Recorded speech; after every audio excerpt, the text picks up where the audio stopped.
Jana Unchained, a live talk with Carol Messina, who is in Sweet Farm Sanctuary in Half Moon Bay, California, a beautiful place with an incredible idea that is taking off, getting global media coverage. Tell us about it, Carol, because this is a genius idea. Well, so the idea came out of back in March, we had sort of an emergency board meeting, and we said, okay, well, obviously, we're not going to be able to have people on site this year. What are we going to do? How are we going to pivot? Well, it is Silicon Valley. So we're all in Zoom meetings all day long at our regular jobs. And one of our board members, John Azoff, he said, well, I'm in these boring Zoom meetings. It would be amazing if I could bring a farm animal to them. And literally the next day, we just made it go live. We automated booking about a day after that because the response was so enormous. And we actually, we got picked up by a local news outlet, which then went to Business Insider, which then went to CNN. And before you know it, the Daily Show's talking about us, and we've been everywhere. We've done over 6,000 calls now. And it actually has been the largest organized humane education effort in history. At its peak in the spring, we had partnered with 30 other sanctuaries to do these tours and to actually offer free public school tours to public educators and really get the message out there and also just bring smiles to everybody when. Thank you. That's Cluck Norris. We'll meet him a second. Oh my gosh. Well, it's absolutely extraordinary. I think you and your team are genius. Let's meet one of the animals who can participate in this meeting that people are just lining up to experience. Yeah. So out here at Sweet Farm, all of the animals are rescues. They come from a variety of situations, everything from factory farms, live markets, animal abuse, neglect, shut down rooster fighting operations. They all have their own individual story to tell. There you go. Look at this. Now we're meeting them just like we would on a Zoom meeting. So let's say this was a Zoom meeting that I had arranged. This is exactly what would happen. And then you would sort of tell the story of the different animal. Like, what's the story of this fabulous, fabulous creature? So this handsome boy is Quantum. Quantum was rescued with another rooster named Adam. And so a lot of people actually question how we have so many roosters in one barnyard. And actually, if you look over here, here's two more beautiful roosters just hanging out. And it gives us an opportunity to explain to people that, so many animals that come from farmed environments, they really do get a bad rap. A lot of people think that roosters are nasty or they're mean. You'll see, this is Cluck Norris. He's actually our newest rooster, and he's just hanging out. He's actually super friendly. Cluck Norris? Yes, this is Cluck Norris. Yeah. Oh, and so it's really easy to keep all these roosters together. We actually have 7 roosters out here, and it's really simple. You just have to have enough space and enough hens for everybody. So that's actually about 8 to 10 hens per rooster. And also you'll see this beautiful big chicken yard that we have out here. And in any commercial operation, whether it be for eggs or for meat, there will be 20,000 birds in this space. So it gives us an opportunity to show people where their food comes from and what it would have looked like. And we make it very clear that, we're a farm in the sense that we do farm vegetables. We do veganic farming here. But as far as the animals are concerned, we're not a farm. We're a sanctuary. I would love to introduce you to these beautiful roosters right here because they're very special. So right here on the right is Dan. And right over here, we just walked away. This is Dan's partner, Steve. Aww. And they're our mated pair of gay roosters. Oh, yeah. Yeah. And they are the 2 most devoted creatures out in this chicken yard. They actually cuddle. I had never seen chickens cuddle before. Oh, hi. Can I help you? Hi. Hi, pretty girl. Oh. Hi. And who's that? I haven't met her before. Oh, everybody's very curious today. And so you'll see somebody was upstaging somebody else there for a second. That happens a lot in our chicken yard, especially because how can anybody compare with how beautiful Steve is? But right over here is our handsome man, Gregory. And Gregory is the big man on campus in the chicken yard. And so what's really cool is you'll see that Gregory's hens are largely Australorps like Gregory. See these beautiful black chickens here whose feathers are almost green and shimmery? These are all Australorps. They were not all rescued together. But what's interesting, I'm talking about the Australorps, excuse me. What's interesting is that they do tend to kind of group together by breed, which is something that we see humans do, right? We see goats do it. They've actually done studies on dogs about how dogs are actually friendlier to other dogs that physically resemble them. And so a lot of these birds kind of hang out together, but it's not a hard and fast rule. So some of Gregory's hens are actually like little, I'll show you another lady over here. They're, little white leghorns that were rescued from battery cage operations like this lady.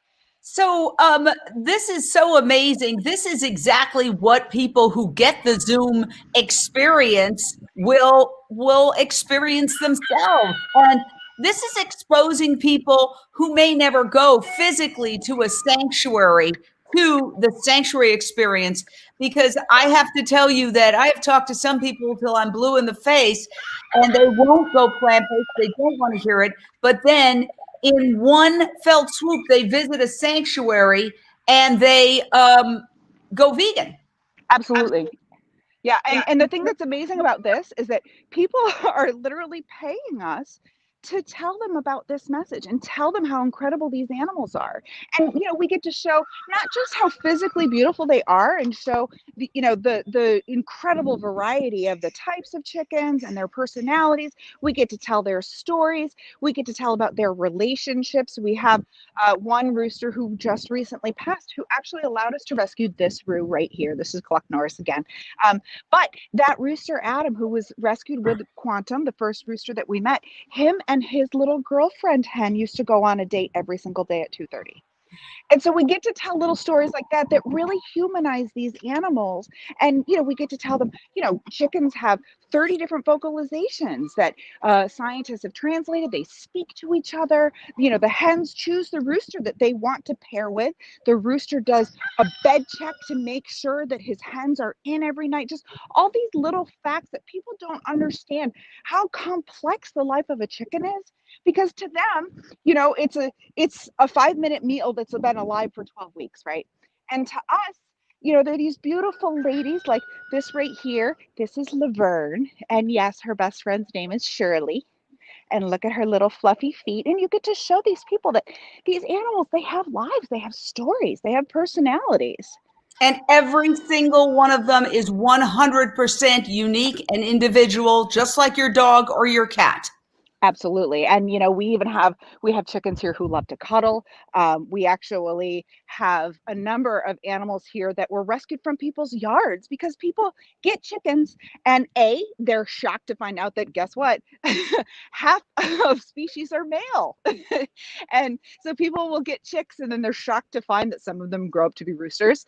And then, or they'll move away. Right. Or they lose interest or whatever you have, and it also brings up the point that after a year and a half, a chicken's egg laying does drop off and then they're not useful to people anymore. And that's when on egg farms they're sent to slaughter. But most people don't realize they think a chicken's going to live 10 years and it's going to give you eggs her entire life. And that's not the case. And so people do abandon their birds. This is such an incredible program. And to me, it is the ultimate turning a negative into a positive. You were faced with a crisis. You can't have people visit your sanctuary. You've lost some of your revenue streams for your nonprofit. And instead of just saying, oh, what can we do? You came up with this brilliant solution that is to me, completely it's going to reach so many people. We have 7.8 billion people on this planet. We can't bring every single one to a sanctuary, but this way we can reach many more people. What have some of the reactions been to this GoToMeeting program? And by the way, if you want to get it, just go to GoToMeeting. URL is right there, sweetfarm.org/goat-2-meeting. You can just copy that and get right to it, or you can just Google Goat to Meeting. This has been on CNN. It's been all over the news. It's making headlines. What's happened during the conversations where people who might just think, oh, this is a silly little thing to distract us, all of a sudden they meet an animal, they start interacting, they start asking questions, and the next thing you know, they're learning about animal rights, actually. Yeah, that's what's amazing about it, is that people are literally paying us to teach them where their food comes from. And that's not just limited to the animals, right? Because like I mentioned before, we do grow 2.5 acres of veganic crops here.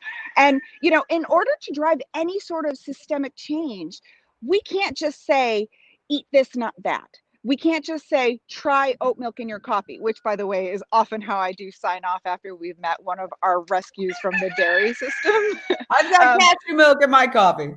Yeah, there you go. Oh, cashew is so good.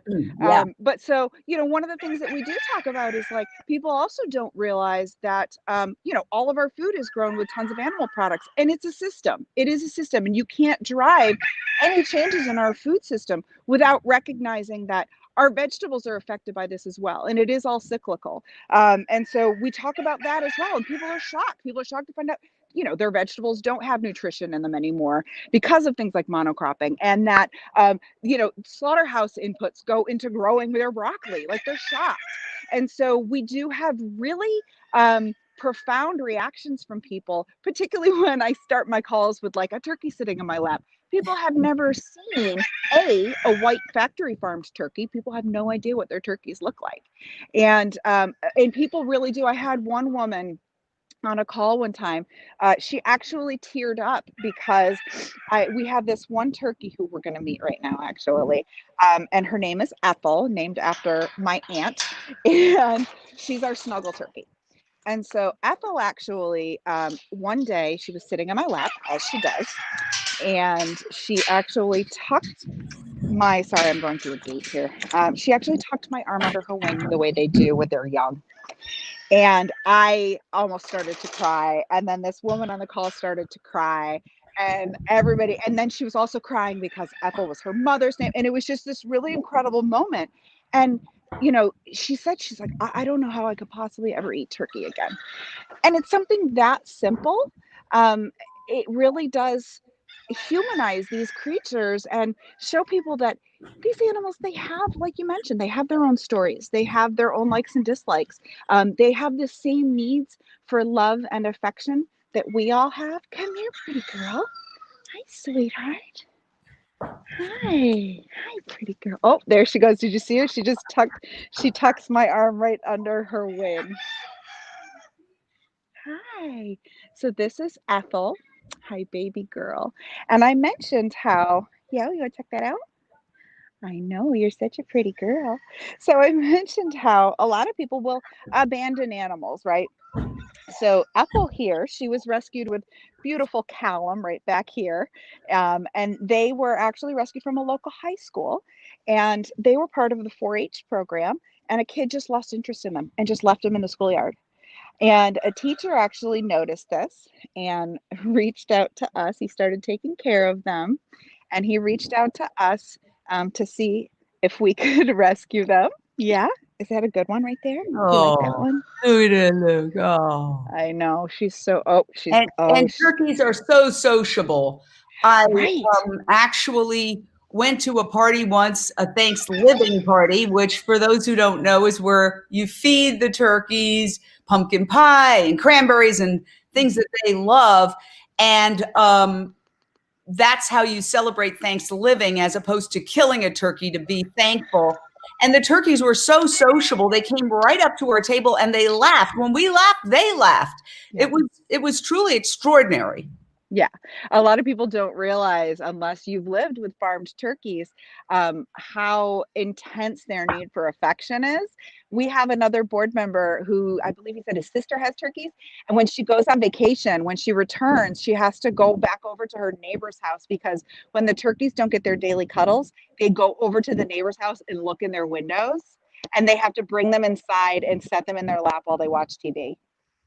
They're so friendly. They act like dogs. They come when you call them. A lot of people are actually also very shocked to find out that all of our animals know their names. Oh, And yeah.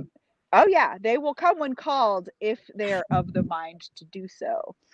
Because like every other animal here, we respect them and we respect their wishes, and they come from every type of rescued situation you can possibly imagine. Oh, here comes Izzy. Hi, Izzy. Hey, Izzy. Hi, hey. Izzy. Izzy was rescued from a factory farm back in November, and she had never been outside before. And Oh, so when she was rescued with Bella, who's right behind her, um, they came here. It was, one of those factory farms in Nebraska where the animals were quote unquote pardoned, as if a turkey had ever done anything it would need to be excused for. And so they all had to find homes. And so I'm trying to turn the camera around and I got a you're turkey so in my good at face. this. You're so good at this. I'm telling Oh, you. This is thank like an you. instant documentary. I've done thousands of these calls at this point, and every single one of them is different, right? Every single one of them is an opportunity to tell a different story. Like Bella right here, she was rescued with Izzy from that factory farm in Nebraska. And they had never been outside before when they got here. And you'll see their beaks are trimmed.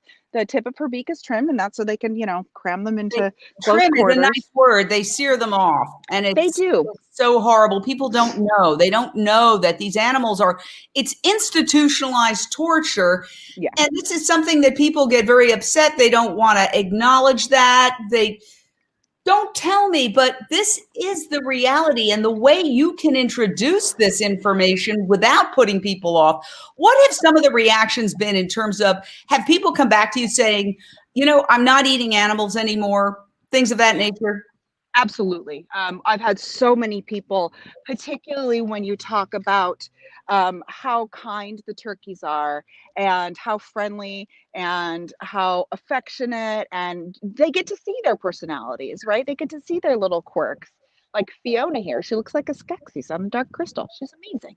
And so they see those individualities and it brings home to them. And so I've had a lot of people, particularly with the turkeys and particularly with the pigs, because their personalities are so strong.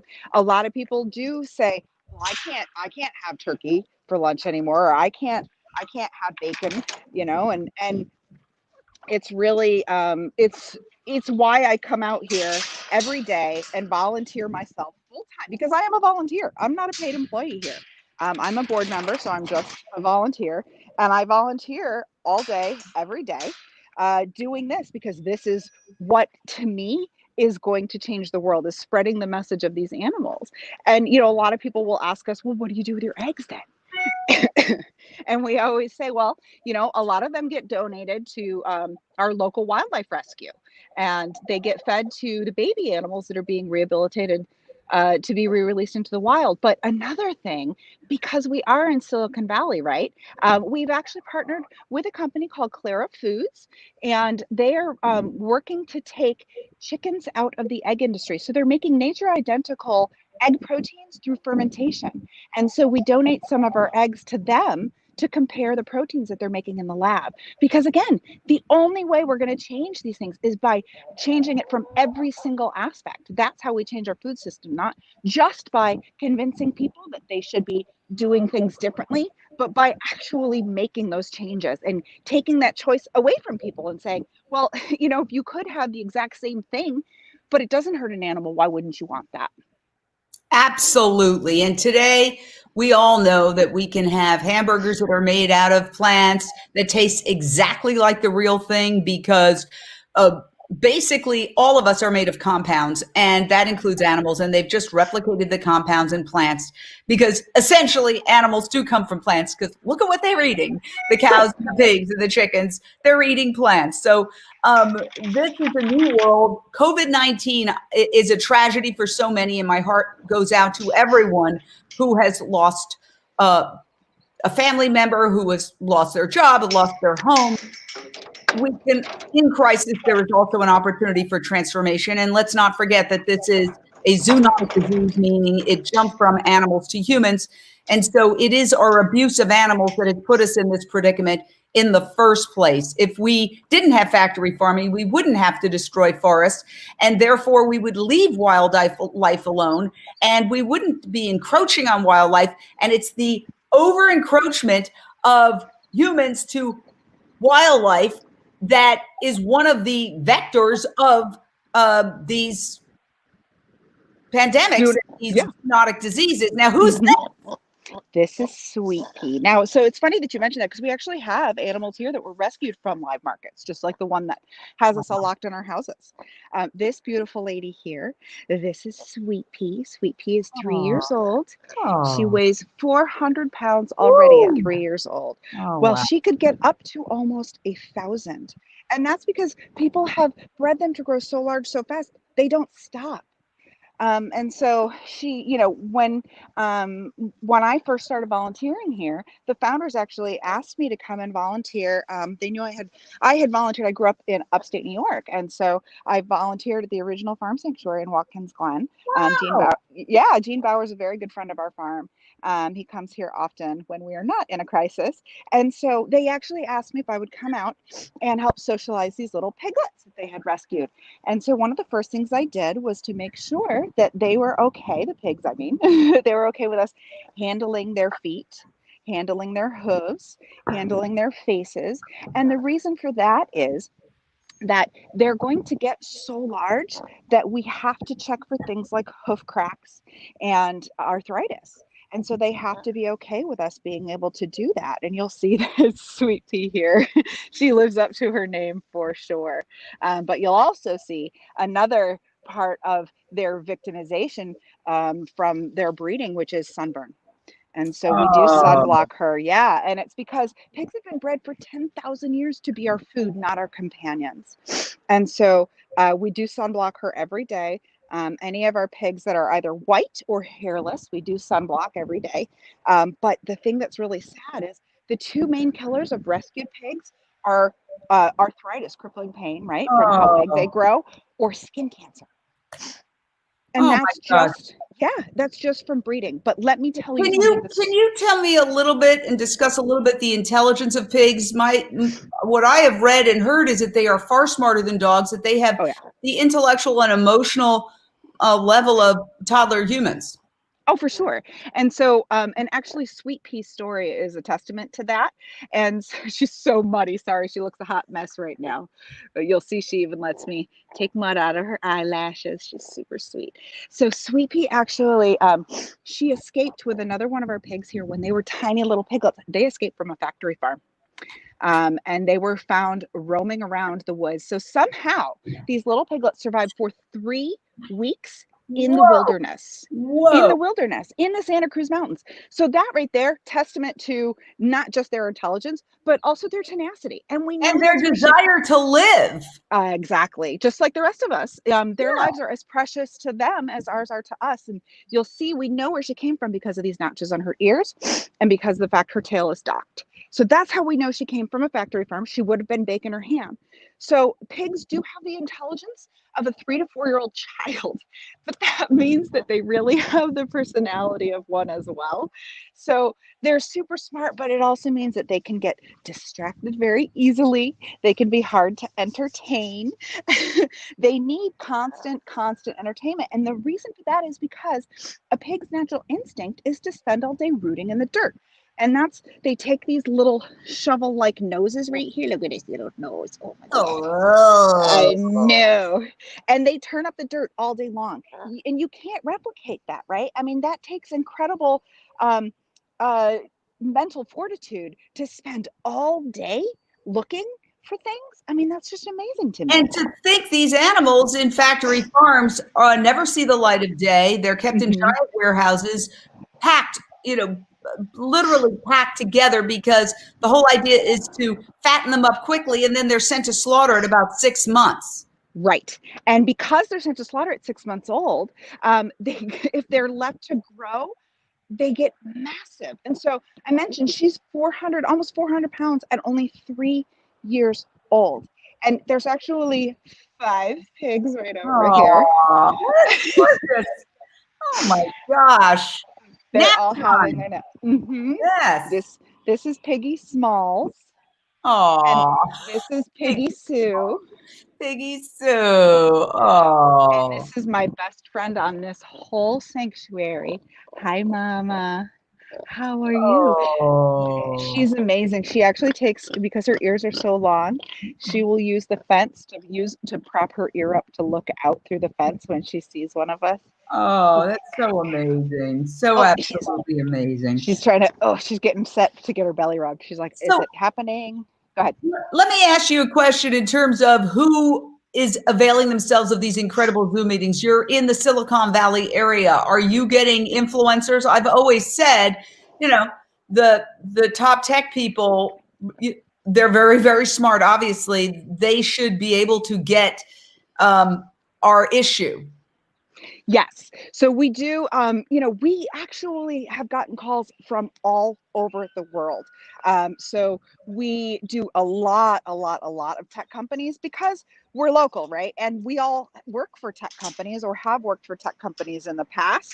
And so, sorry, I'm trying to get through this gate and now it just looks like Oh. Piggy Jonestown in here. Well, I want to give you a compliment for your Wi-Fi. It's extraordinary. It's actually, we don't have broadband out here. So I am running off of data. Oh my gosh. I know you'd think Silicon Valley, right? But here, what was that? Did you have a question? Sorry. Oh, I just laughed. I think this is so, I mean, honestly, I feel like I've been transported like everybody else, or like everybody should be. I'm quarantining at home and I go out to walk my dog. But would I love to be there with you? But I feel like I am. I mean, that's the magic of Zoom, is that you can get that feeling of being somewhere else without leaving your home. Exactly. And, I always say, I hope everybody feels like they got a little bit of fresh air today. And it really does help people feel a lot less like they are just so stuck inside. And, I say, I hope you feel like you got a little bit of fresh air. Hope you got some goat scratches. And it just breaks up the monotony for a lot of people. And also, we're across the street from the ocean. So, Oh, right there between those trees, that's the whoa. ocean. Yeah. So that's why you see the fog out here. And so you'll see there's our education director, Becca Nelson. She's actually on a Zoom call right now. Oh, wow. Yeah. So, I mean, we have staff doing these calls. We have volunteers doing these calls. We have other sanctuaries. You'll see the 37-year-old horse over here rolling around. Oh, I don't know if I can. wow. This is so fantastic. Yeah, we could see there's a horse rolling. This is how animals should live. This is how nature intended animals to live. And this is unfortunately not how animals, the vast majority of them, are living, because 70 plus billion are kept in industrialized agriculture, which really, now that you're showing how they should live, I really hope that it gives people pause in a way that's not threatening, that's not judgmental, that doesn't say, oh, you've done something morally reprehensible. It really is the ideal way to introduce people to a plant-based lifestyle. Yeah. And I think a lot of people, because they actually have employed us to tell them these things, they don't feel like it's being forced upon them. And they're very, very receptive when you show them how beautiful it is out here. And then you remind them, well, this is a sanctuary. This isn't where your food comes from. This is where we rescue the animals from where your food comes from. And so we get to show them how beautiful it is out here. And then they all say, well, I want to live there. And I'm like, yeah, wouldn't that be great? Can you imagine coming from a factory farmed environment to someplace as beautiful as this, where you get to live across the street from the ocean, which unfortunately has lost out a lot of our animals. However, the weather is spectacular, which also makes animal rescue a lot easier, because we have so many partners on the East Coast that have to deal with weather. We don't really deal with that more than a few months a year when we get a little bit of rain, right? And so the animals really do have a really cushy life, but that also means that it's the perfect place to grow crops, to grow organic crops, and to partner, with tech companies. So we're just in this incredible time and place in the world where the world is going to take a huge leap forward. And we're so blessed to even be a part of that. You are taking the world forward, helping us as a species evolve. Carol, what an incredible tour. I will always be grateful. I urge everyone who does Zoom to go to GoToMeeting. It's all over the news. It's all over the internet. It would be impossible not to find. Just put GoToMeeting in there or visit sweetfarm.org. And I know you're changing the world. Thank you for your time. Incredible job. I feel transported myself. So carry on. Jane, thank you so much. We'll see you soon. See you soon. Take care.